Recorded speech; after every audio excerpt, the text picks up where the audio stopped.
بسم اللہ الرحمن الرحیم۔ آج کے سبق میں ہم پیارے نبی صلی اللہ علیہ وسلم کی پیاری زندگی اول صفحہ نمبر 38 کو آپ دیکھ رہے ہیں۔ آپ اپنی بک کھولیں، وہاں پہ دیکھیں یہ ٹائٹل پیج بنا ہے کہ پیارے نبی صلی اللہ علیہ وسلم کی پیاری زندگی اول، اس کی ہم بلند خوانی کریں گے، اس کی ریڈنگ کریں گے۔ اوپر آپ دیکھ رہے ہیں لکھا ہے کہ نزول وحی،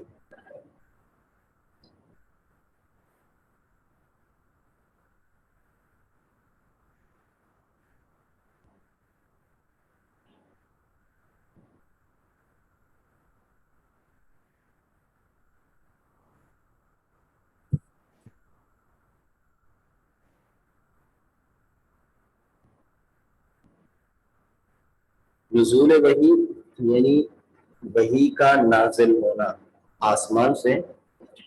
وحی کس طرح نازل ہوتی تھی؟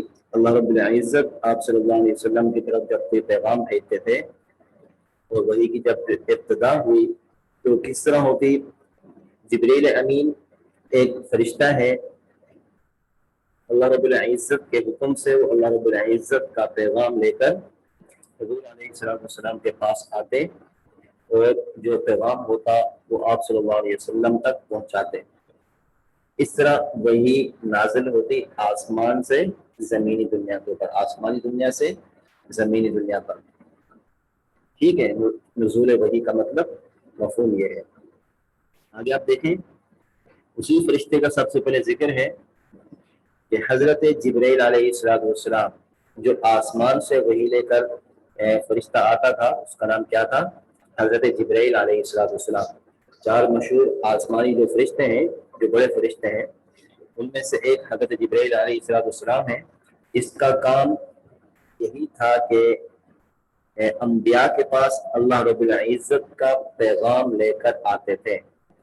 ٹھیک ہے، نبی کے پاس اللہ رب العزت کا کلام لے کر، اللہ کا کلام، اللہ کا پیغام نبی کے پاس پہنچاتے۔ یہ کون ہوتے؟ جبرائیل امین۔ یہ کون ہے؟ فرشتے ہیں۔ ٹھیک ہے، تو اس فرشتے کا کام یہی تھا کہ اللہ رب العزت کا پیغام انبیاء تک یعنی کہ نبیوں تک، رسولوں تک پہنچاتے تھے۔ اب دیکھیں حضرت جبرائیل علیہ السلام کی آمد اور وہ وحی کا نزول پیارے نبی صلی اللہ علیہ وسلم کے لیے نہایت عجیب و غریب اور ایک غیر متوقع واقعہ تھا، کیونکہ اس سے پہلے آپ صلی اللہ علیہ وسلم کی ملاقات آپ صلی اللہ علیہ وسلم کے اوپر پہلے وحی کبھی نازل نہیں ہوئی تھی، اور جبرائیل امین سے بھی پہلے کبھی ملاقات نہیں ہوئی۔ اب پہلا سلسلہ ہے، پہلی وحی ہے۔ آپ علیہ السلام کو معلوم نہیں تھا کہ کون میرے پاس آ رہا ہے، تو اس لیے یہ ایک نہایت عجیب و غریب اور ایک غیر متوقع واقعہ تھا۔ اس واقعے سے آپ صلی اللہ علیہ وسلم گھبرا گئے، اور غار حرا سے، چونکہ آپ صلی اللہ علیہ وسلم کا یہ عمل تھا، توجہ سے سنیں، آپ صلی اللہ علیہ وسلم کا یہ معمول تھا روزانہ کا کہ گھر سے کچھ سامان لے جاتے، کچھ دن تک غار حرا جو مکہ میں ایک غار تھی پہاڑ کے اوپر، وہاں پر آپ صلی اللہ علیہ وسلم تنہائی کے اندر بیٹھ کر اللہ کی عبادت کرتے تھے، تاکہ کسی قسم کا کوئی خلل بیچ میں واقع نہ ہو۔ کچھ دن تک عبادت کرتے، وہاں پہ نماز وغیرہ ادا کرتے، پھر وہاں سے آپ صلی اللہ علیہ وسلم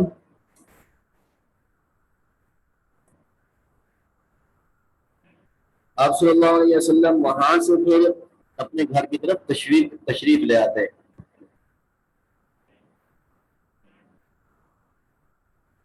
آپ صلی اللہ علیہ وسلم کا یہ معمول تھا۔ اسی اثناء میں آپ علیہ السلام کے پاس جبرائیل امین اللہ رب العزت کے حکم سے تشریف لے آئے۔ یہ آپ دیکھیں، کیونکہ پہلی مرتبہ دیکھا گھبرا گئے اور غار حرا سے خوف زدہ حالت میں گھر تشریف لائے۔ آپ صلی اللہ علیہ وسلم پر شدید کپکپی طاری تھی۔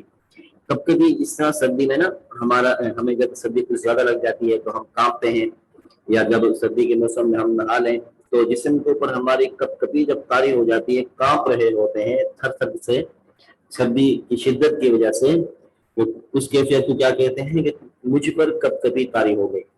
تو آپ صلی اللہ علیہ وسلم کے اوپر بھی اسی طرح شدید کپ کپی طاری ہو گئی۔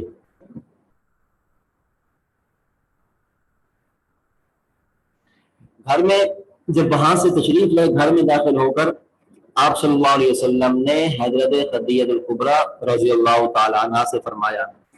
حضرت خدیجہ رضی اللہ تعالی عنہ آپ صلی اللہ علیہ وسلم کی اہلیہ تھی، زوجہ محترمہ تھی، امہات المؤمنین، یعنی ہماری ماں میں سے ایک ماں تھی۔ آپ صلی اللہ علیہ وسلم کے جو نکاح میں جتنی بھی خواتین آئیں وہ امہات المؤمنین یعنی ہماری ماں کہلاتی ہیں، ٹھیک ہے۔ انہیں میں سے یہ پہلی زوجہ محترمہ تھی، امہات المؤمنین میں سے یہ پہلی خاتون ہیں، خاتون اول جس کو کہتے ہیں، حضرت خدیجہ رضی اللہ تعالی عنہا۔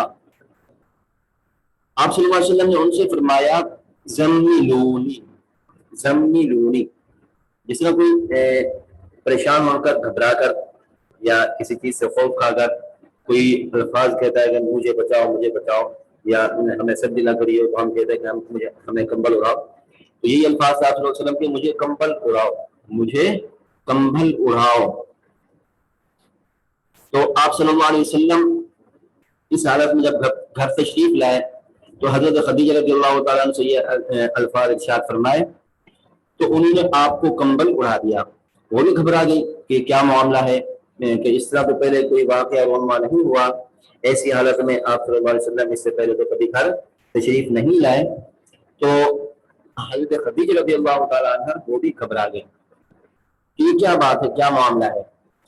تھوڑی اگر بیٹا کوئی بات پوچھنی ہو تو چیٹ میں پوچھ سکتے ہیں، آواز صحیح نہ آ رہی ہو تو آپ بتا سکتے ہیں، کوئی سوال کرنا ہو چیٹ میں کریں، آخر میں کچھ وقت دوں گا اس وقت بھی آپ پوچھ سکتے ہیں، ٹھیک ہے۔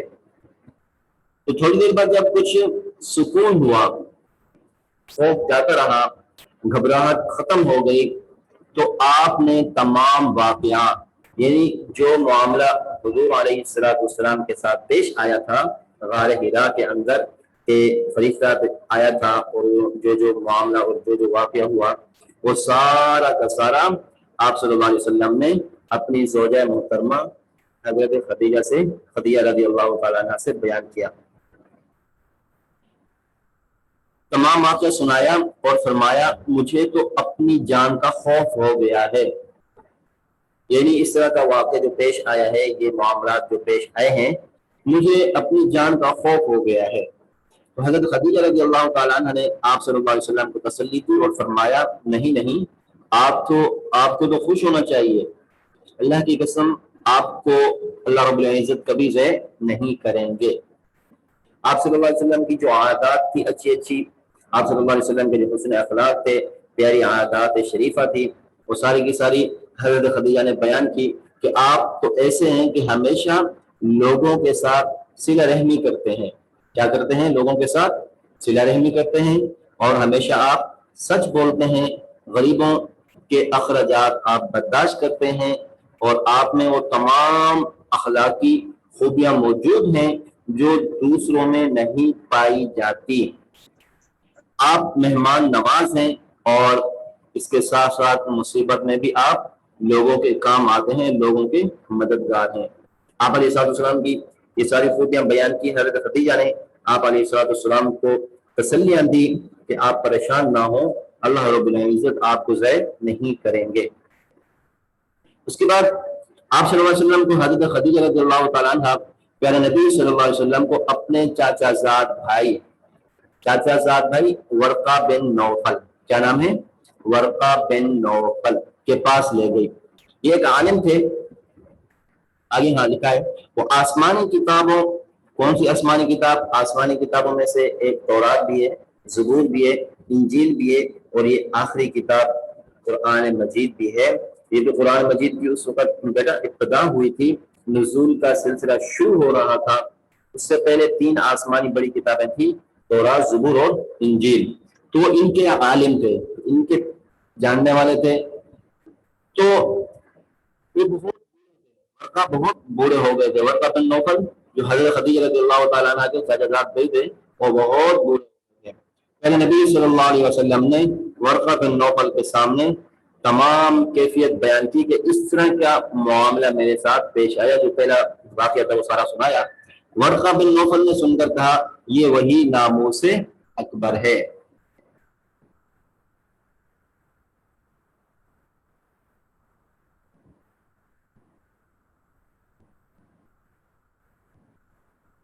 دوسرے پیج کی طرف چلتے ہیں.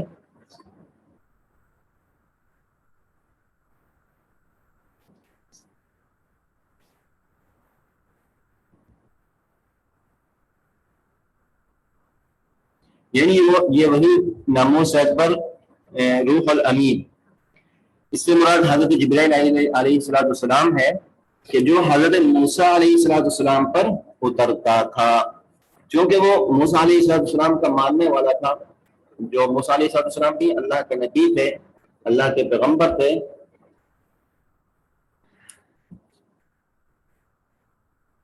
حضرت موسیٰ علیہ السلام پر بھی پیغام لے کر آتے, اللہ رب العزت کا وحی لے کر آتے.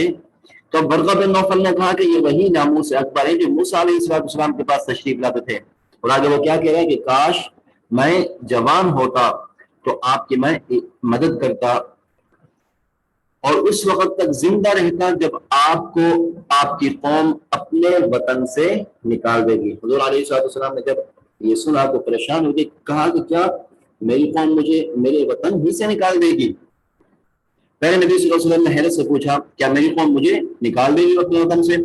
ورقہ بن نوفل بولے ہاں, دنیا میں جو بھی کوئی رسول یا پیغمبر آیا ہے اور اس پیغمبر اور رسول نے, اس نبی نے توحید کی تعلیم دی. توحید بڑا کہتے ہیں کہ ایک اللہ کو ماننا, ایک اللہ رب العزت کی عبادت کرنا, اس کے ساتھ کسی کو شریک نہ ٹھہرانا. اس کو کیا کہتے ہیں؟ توحید کہتے ہیں. توحید کی تعلیم دی تو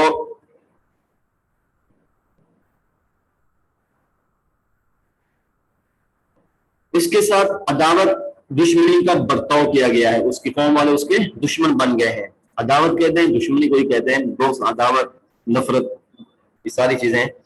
اس کے بعد بھی پیارے نبی صلی اللہ علیہ وسلم بدستور غار حرا تشریف لے جاتے رہے. یعنی جو واقعہ پیش آیا, جبرائیل امین آئے تھے وہی لے کر, آپ علیہ السلام نے وہاں جانا منقطع نہیں کیا کیونکہ آپ صلی اللہ علیہ وسلم کا یہ عمل تھا, معمول تھا, وہاں غار حرا میں تنہائی کے اندر اللہ کے عبادت کرتے ہیں. ٹھیک ہے, تو جاتے رہے آپ صلی اللہ علیہ وسلم. چند دنوں پر آپ پر کوئی وحی نازل نہ ہوئی. چند دنوں تک آپ کے پاس جبرائیل امین نہیں آئے اور کوئی وحی نازل نہیں ہوئی. ایک دن آپ صلی اللہ علیہ وسلم غار حرا سے مکان تشریف لا رہے تھے کہ پھر حضرت جبرائیل علیہ السلام کو دیکھا. آپ انہیں دیکھ کر سہم گئے, جس طرح انسان, اور گھر آ کر کپڑا اوڑھ کر لیٹ گئے. آپ کے کانوں میں یہ پر جلال آواز آئی. یہ دوسری وحی ہے. دوسری وحی کون سی ہے؟ کن الفاظ میں؟ یا ایھا المدثر. آپ علیہ السلام جب چادر اوڑھ کر لیٹ گئے, کپڑا اوڑھ کر لیٹ گئے, تو آپ کے کانوں میں یہ آواز سنائی دی, یا ایھا المدثر, ایک کپڑے میں لپٹنے والے, تم فانذر, اور اٹھو اور لوگوں کو خبردار کرو. فانذر, لوگوں کو خبردار کرو. وربک فکبر, اور اپنے رب کی تکبیر کہو. وثیابک فطہر, اور اپنے کپڑوں کو پاک رکھو. والرجز فاہجر, اور گندگی سے کنارہ کر لو. یہ وہ ابتدائی آیات ہیں جو دوسری مرتبہ جو وحی نازل ہو رہی ہے آپ علیہ السلام کے اوپر. یہ اس وحی کی 4 آیات ہیں. یاج المدثر 1 ہوگی, تم فانذر 2, 3, 4, 5 آیات ہیں آپ علیہ السلام کے اوپر جو نازل ہوئی. اس کے اندر اللہ رب العزت کا یہ پیغام تھا کہ اب لوگوں کو میرا پیغام پہنچاؤ. تو آپ صلی اللہ علیہ وسلم نے لوگوں کو اسلام کی دعوت دینا شروع کی. اسلام کی دعوت کس طرح دی؟ پیارے نبی صلی اللہ علیہ وسلم نے تبلیغ کا حکم پاتے ہی لوگوں کو اللہ کی وحدانیت کی طرف بلانا شروع کیا. آپ کی دعوت پر سب سے پہلے لبیک کہنے والوں میں آپ کی زوجہ محترمہ حضرت خدیجہ رضی اللہ تعالی عنہ, آپ کے آزاد کردہ غلام, آپ علیہ السلام کا ایک غلام تھا جن کو آزاد کر دیا تھا حضور علیہ السلام نے, زید, اس کا نام تھا زید بن حارثہ. اور آپ کے چچا زاد بھائی حضرت علی رضی اللہ تعالی عنہ, حضرت علی رضی اللہ تعالی عنہ, اور آپ کے بچپن کے بہترین اور مخلص دوست حضرت ابوبکر صدیق رضی اللہ تعالیٰ عنہ تھے. یہ وہ لوگ تھے جو سب سے پہلے جنہوں نے اسلام قبول کیا. پیارے نبی صلی اللہ علیہ وسلم نے ابتدا میں اپنی دعوت نہایت خاموشی کے ساتھ اپنے رشتہ داروں اور دوستوں تک محدود رکھی۔ اس ابتدائی دور میں سب سے زیادہ حضرت ابوبکر صدیق رضی اللہ تعالیٰ عنہ نے نمایاں خدمات سر انجام دی۔ ان کی ترغیب سے حضرت عثمان بن عفان، حضرت طلحہ بن عبید اللہ، حضرت سعد بن ابی وقاص، حضرت عبد الرحمن بن عوف اور حضرت زبیر بن عوام رضی اللہ تعالیٰ عنہ اجمعین ایمان لائے۔ حضرت عثمان رضی اللہ تعالیٰ عنہ یہ وہی صحابی رسول ہیں جن کا 18 ذی الحجہ کو جن کی شہادت کا واقعہ ہوا ہوا۔ آج میرے خیال میں 23 ذی الحجہ ہے، آج سے 5 دن قبل حضرت عثمان غنی رضی اللہ تعالیٰ عنہ کا یوم شہادت تھا اسی ماہ کے اندر، کہ حضرت عثمان کو شہید جب کیا گیا، قرآن پاک کی تلاوت میں مشغول تھے، مصروف تھے، اس وقت آپ کو شہید کیا گیا۔ اور یکم محرم الحرام کو حضرت عمر فاروق رضی اللہ تعالیٰ عنہ کا یوم شہادت ہے۔ آگے دیکھیں، اسی طرح آہستہ آہستہ مسلمانوں کی ایک چھوٹی سی جماعت تیار ہو گئی جس میں عورت، مرد، جوان، بوڑھے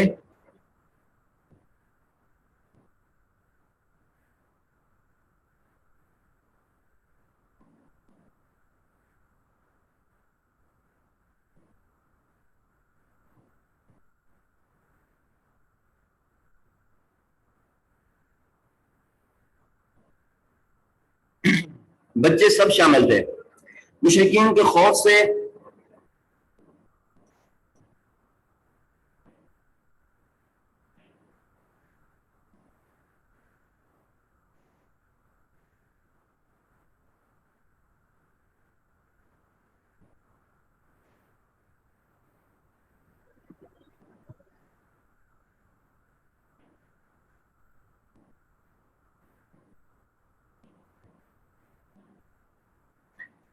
مسلمان مکہ سے باہر پہاڑی کی گھاٹی میں جا کر نمازیں ادا کرتے تھے۔ 3 سال تک اسلام کی تبلیغ اسی طرح چپکے چپکے ہوتی رہی اور لوگ رفتہ رفتہ شرک اور بت پرستی سے بیزار ہو کر اسلام میں داخل ہوتے رہے۔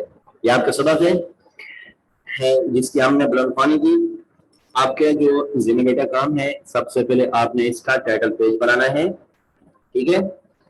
ٹائٹل پیج بنا کے ہم نے کلاس کے اندر اس کا ٹائٹل پیج بنا لیا تھا۔ اگر کسی نے ابھی تک ٹائٹل پیج نہیں بنایا تو اس کا ٹائٹل پیج بنائے، اس کی کم از کم 3 سے 5 مرتبہ بلند خوانی کریں۔ آپ صلی اللہ علیہ وسلم کی سیرت مبارکہ کے متعلق یہ مضمون ہے کہ جب آپ علیہ السلام کے اوپر وحی کا آغاز ہوا، وحی کی ابتدا ہوئی، کس طرح اللہ رب العزت کا کلام قرآن مجید نازل ہونا شروع ہوا، اور ابتدائی دور جو تھا اسلام کا، اس کے متعلق یہ چیپٹر ہے۔ جہاں تک ہم نے یہ پہلی قصبہ، یہاں تک آپ نے کم از کم 3 سے 5 مرتبہ ریڈنگ کرنی ہے، بلند خوانی کرنی ہے سب نے، اور اس کا ٹائٹل پیج بنانا ہے، ٹھیک ہے؟ یہ آپ کے ذمہ کام ہے۔ اگر کسی نے کچھ پوچھنا ہو تو ابھی پوچھ سکتے ہیں، کوئی سوال کرنا ہو